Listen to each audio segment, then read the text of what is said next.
My name's Bernie O'Keefe. I'm the recently appointed Director of Digital Business for Tangalooma Island Resort. So I've been invited today to talk about Facebook. And when I was first asked to speak on this topic, it initially didn't sit too right with me. Why? Because frankly, I wouldn't say I'm the biggest advocate of Facebook for business. I use Facebook every day, like it seems everyone in this room does, but I do it mainly to interact with my friends and to keep track of their lives. However, my experiences in generating business value using Facebook have not been hugely successful in my opinion. I believe this has significantly influenced how I formed our digital business strategy around this and where Facebook sits in the pecking order of priorities for us, which I'll try and share with you today. To explain this, I have to take you back to my first digital role. I was a young marketing graduate in London, working for a global recruitment firm as an online executive. After 2 great years learning the trade in a buoyant and growing company, the dot-com bubble had suddenly burst. The job market went into crisis, and so too did my company. Within weeks, I was made redundant from my role, my work visa cancelled, and I was sent packing on one of the first flights out of the UK. In hindsight, this has taught me a great work philosophy that I believe has been the best lesson I've ever learned. The dot-com boom of the late 90s, early 2000s was a product of businesses investing in possibility over profitability. The bust demonstrated that most of the new dot-coms were not sustainable. Very few of them were actually turning a profit. Most of those that did turn a profit survived in one way, shape or form. A vast majority didn't. On a personal level, I was made redundant from my team because I too couldn't demonstrate the value my projects were adding to the bottom line. Nobody ever questioned the quality of my work so much, but it was more the fact I was working on projects that didn't either make the company money or save the company money. And if they were, I was unable to quantify that value. So ever since this redundancy, I've adopted a personal work philosophy to always show value. Perhaps I'm a bit jaded by this personal experience, but this philosophy has served me well over the last 13 years since. Today, I see so many companies investing heavily in Facebook and other social media on the promise of possibility. It does worry me. From time to time, I also get seduced by this possibility, and I have an ever-present fear of missing out that maybe we should be doing more. But overall, I'm extremely cautious when it comes to social and the value it is driving for business. Tangalooma is a family-owned business that has weathered the stormy waters of Queensland tourism since 1963. Probably one of the very few resorts of this nature in Queensland that has always been able to keep the doors open. This success has been a product of hard work and smart fiscal decisions. In the first week of my new role, I was lucky enough to attend a Gold Coast Tourism Summit on digital marketing. You see, Gold Coast Tourism had selected Tangalooma as a best practice Facebook case study. And my 2 colleagues who had built this Facebook presence, Chad Croft and Ben Forbes, presented as authorities on how to use Facebook for tourism. I was impressed to learn that the channel I was inheriting had been so well admired by those in the industry, and I was also impressed to see that Tangalooma had appeared to be well advanced at Hamilton Island, my previous employer, in terms of engagement, visitor numbers, despite having a much smaller resource to manage this channel. To this day, I'm still happy with our Facebook approach. I've not altered much in terms of structure or direction just yet. I'm more than happy to delegate the editorial and the strategic direction of Facebook to my teammate Ben and Chad. And just to give you a bit of an idea of what I see our strengths are currently, we have approximately 150,000 likes, high engagement, a high visual and inspirational editorial approach. The sentiment of fan posts and engagement is extremely positive.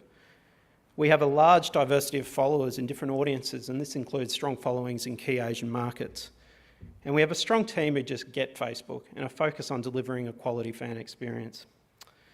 Again, to be clear, I don't play a huge, large, hands-on role with our Facebook page, and I'll leave that to the other guys and our other internal advocates who are more attuned to the Facebook engagement culture than maybe a bit of an old cynic like myself. So this presentation today is not so much about the editorial of the day-to-day strategy, but more about the prominence I give it in our overall digital strategy. So to give you an understanding of the type of things that we've done on Facebook to date, we do the regular organic posts to our fans to drive brand engagement. We've experimented with promoted posts for acquiring new fans and for sales promotions. We've run competitions to drive engagement and following. We've done broad and targeted advertising in this channel. And unlike a lot of brands who see this as taboo, we've overtly promoted our special offers to our fans. All in all, we continue to experiment with our Facebook tactics. We believe there is a key to success here, and the more we experiment, the more we'll understand what will work. The key for us is to experiment frugally and within our means. But what has been the reward for effort? Unfortunately, this is a problem I have with Facebook and a lot of other social media. We struggle to really see high-value, tangible results from our efforts. Our main achievements of success have been primarily around brand engagement levels, industry recognition, and intangible feel-good factors. Now, the problem of being unable to measure such intangibles isn't unique to social media. Everyday brand, marketing, PR executions across all businesses have always struggled with defining these measurements of success. It is unique to digital channels, however, that have been forged on strong analytical foundations. So in my opinion, every company's approach to social media is completely different and should be different. It is largely guided by your goals, your resources, capabilities in-house to execute such channels professionally, and lastly, what does your business value and how do you measure value in your business? So at Tangalooma, it's who's owning the Facebook strategy. I think generally every department in the company could conceivably leverage Facebook to further their objectives. At Tangalooma, we, the small digital team, and there's only 2 of us, have taken ownership of Facebook and all other social media to manage the competing interests of the business and provide a thoughtful, consistent and targeted approach that best targets the message to the relevant audience. Essentially, our team has to be across all areas of the business and best represent the high-level goals of the organisation. Now, the model shown here illustrates that we are the key governors of the content, but each business unit has to drive their own objectives and take strong ownership in their areas of expertise. In some instances, they will be reluctant to embrace new technology, and it's also the job of our team to be able to educate and evangelise the adoption of these digital channels by each business unit. So we've established that Tangalooma has carved out a digital team to embrace new technologies and new engagement channels such as Facebook. Before you devise a Facebook strategy though, you must first identify your higher level digital business goals. It's important to determine a clear path for ensuring the work you do in these channels is driving the highest value of return to the business. This is where I believe that many, but not all businesses, put a far too big an emphasis on Facebook in their digital strategies and dedicate far too much time and money into what I consider to be a lower value channel. Now, I say that as being on the client side, where our goals generally are around profit. Over the last 6 months, we've taken a close look at our digital marketing strategy and efforts and have now determined our online fundamentals into 6 key points. The first and foremost, online direct sales revenue is the key goal of our team. We have determined first and foremost that these efforts, particularly around our website, have to primarily drive sales. If our digital presence was driving positive and beautiful brand messages, that's great, but if it didn't sell, we fundamentally fail. We are also currently looking at the positioning of our resort as a destination that offers unpretentious diversity for just about any market, 3.5 to 4.5 star. Our digital channels have to convince visitors that we are the best Aussie escape or island escape in Australia. Our digital efforts must align to these new brand executions that are in development and scheduled for rollout across all online and offline channels. Any digital channel we embrace has to be thrifty and nimble. By that I mean anything we build or communications channels that we commit to, we have to maintain them and enhance them to a minimal budget and to tight turnaround times. Fourth objective is that digital channels are to become an information and research hub to drive new qualified leads to the call centre and other offline channels. So in my opinion, if you execute your digital strategy well, you don't just move business from offline channels, you generate new business and make such inbound inquiries more informed for easier sales conversion. It's crucial to measure everything against key sales and marketing objectives. Digital targets are generally easy to quantify, a lot harder with social, and they enlighten your roadmap to improvement. And lastly, everything you do has to have a positive value proposition. Basically, it has to make or save money for the business. These 6 points are objectives that all new digital projects at Tangalooma will address. Over the last 6 months, we've been investing a lot of time in changing our company culture to think digital first. give digital channels thought at every strategic level and adjust strategies to align high-value opportunities that can be executed in the digital arena. This has been a significant cultural change, a very slow one at times to embed with the business, but it is starting to take shape. After months of discussions with the business stakeholders, as a team, we've formed 8 high-level digital execution streams to achieve these goals. There's the websites and databases and apps, what we're going to be delivering, the software we build those on, CRM, the same thing, and communication strategies that we'll be working in that space. Graphic design and usability in these channels, social and reputation management, just one of the streams that we're working on, and that's what we're talking about today. But other areas, booking engine and rate distribution, how are we going to sell our product online? There's the reporting, how are we going to measure things online? How are we going to be found in the search, marketing and optimization environment? And content, defining content creation, content ownership, content management, and content distribution strategies. These new goals and execution streams will help illustrate our approach to how social media fits into the scheme of importance for us. I'll not talk about all the 8 strategies, but I will talk a little bit more about the social channels. If I'm to dig into this stream in detail, I've outlined basically what's at the very top, and that's TripAdvisor as far as we're concerned. TripAdvisor to me is the key site for us to manage. In my experience at Hamilton Island, I was able to turn TripAdvisor into our fastest growing sales channel. I was able to measure the efforts we made in this channel directly to sales and deliver a high ROI for that effort. I would say at Tangalooma we'll probably actually put an even higher emphasis on this channel, as we're currently not scoring on the customer satisfaction levels as we probably should. So a lot of effort will be going back into how we empower the business to take ownership of that customer experience and what's being said in the online in TripAdvisor, but also across other online channels which are all now incorporating reviews. So all the OTAs now use reviews to either rank properties or to give a better customer experience.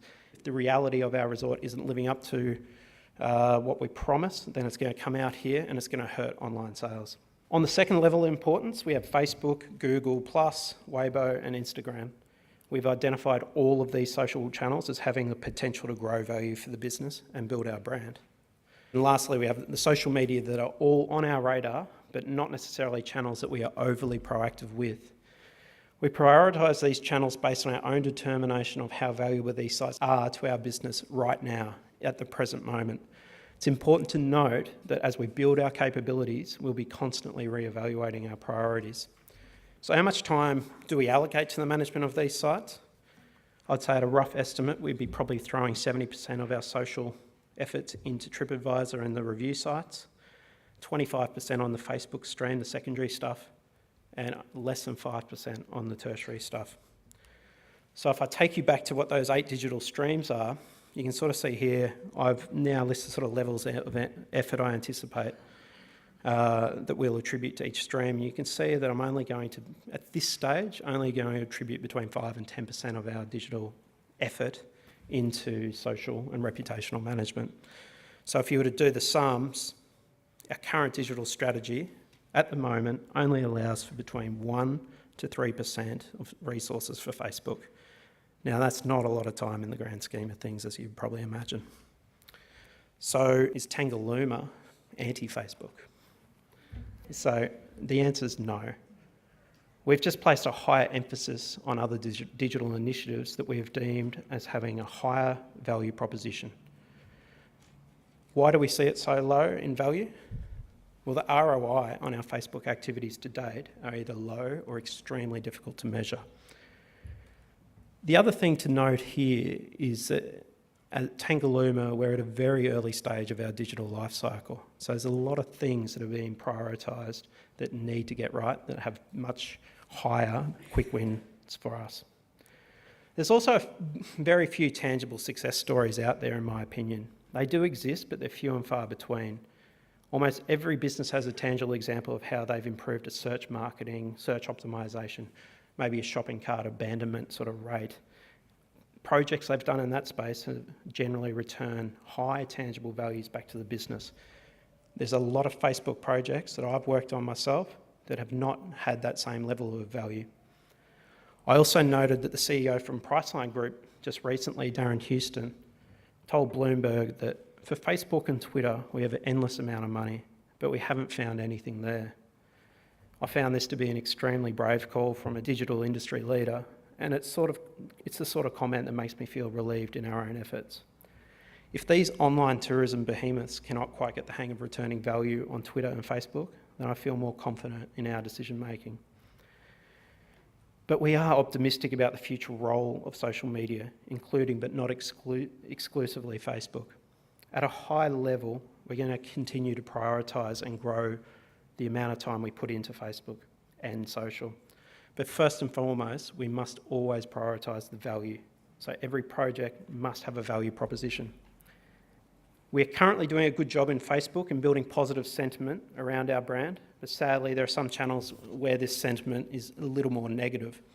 We are already focusing on this as a key turnaround target for us, and we see a lot of potential at how influential some of these channels are currently and where they're going to be in the future. We also put a lot of value into how the search landscape will evolve to be better attuned to social interactions, such as reviews, check-ins, mobilisation and things like that. Google are giving a pretty clear indication that their importance on the relevancy of social content will continue to grow, with Google Plus being their key product there. We believe that this relevance will keep growing, and anything that helps our search rankings has generally had a good result for Tangalooma and any other business that I've worked on. We're going to continue to target travellers in the inspiration stage of travel. Now, this is more of an editorial sort of guideline that we're looking at. We think there's room there for us to do something a little bit different and to really inspire people in this space. But we need to build that presence and come up with that strategy. We see huge opportunity with social logins being incorporated into our digital channels. We definitely see the opportunity for customers to be able to interact with all our digital channels using their social logins, whether that be commenting, reviewing, facilitating the sharing of our content through social media. I guess also one of the big things is around digital wallets, how we're going to take payment and customer info. It'll all become increasingly important to us as a business. I believe that the digital wallet piece will be a huge driver of business success in social media strategy going forward. And it's going to be pretty interesting to see which of the social channels will emerge with the best digital wallets, if at all. It might even be a technology company.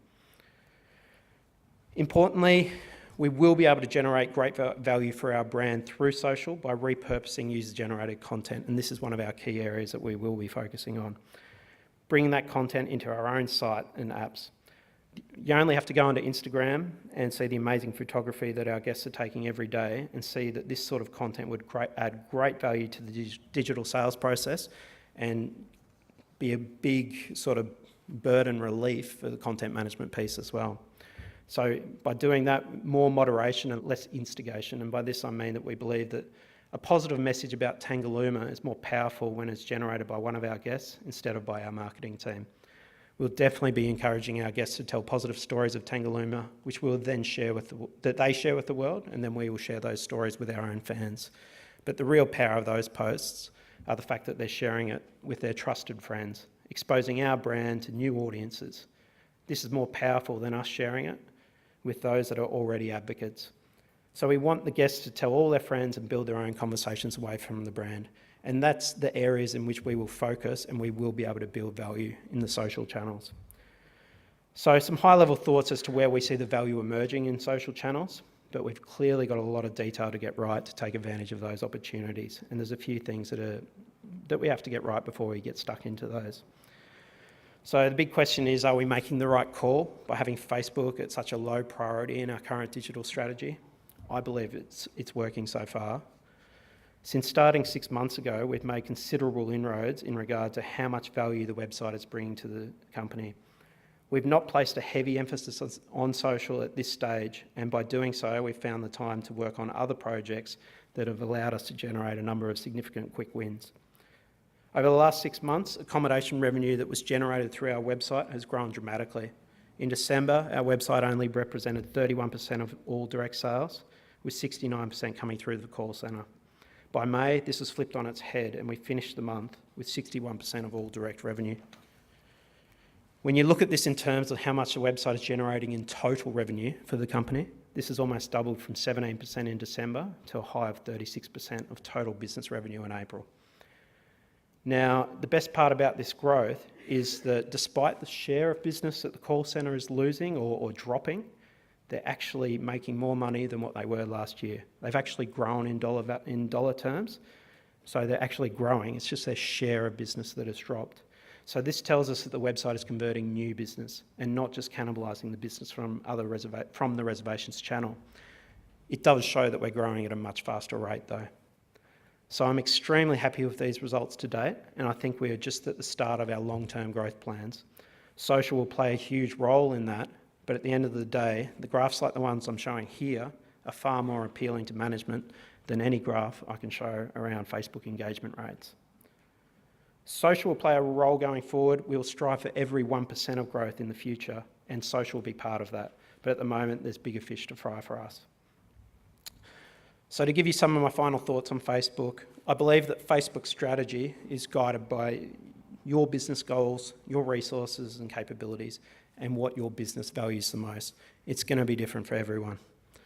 Whilst we don't currently place a large proportion of our resource into Facebook, this is a constantly debatable and open for change model. If we can see the values there, we'll go for it. And lastly, I encourage everyone to have some healthy skepticism, and I guess the word healthy is the word I want to focus on there, of social media. There is opportunity there, but possibility and potential doesn't always amount to success. And be careful not to bet exclusively or excessively in this space. Focus on what's going to drive the most value to your business.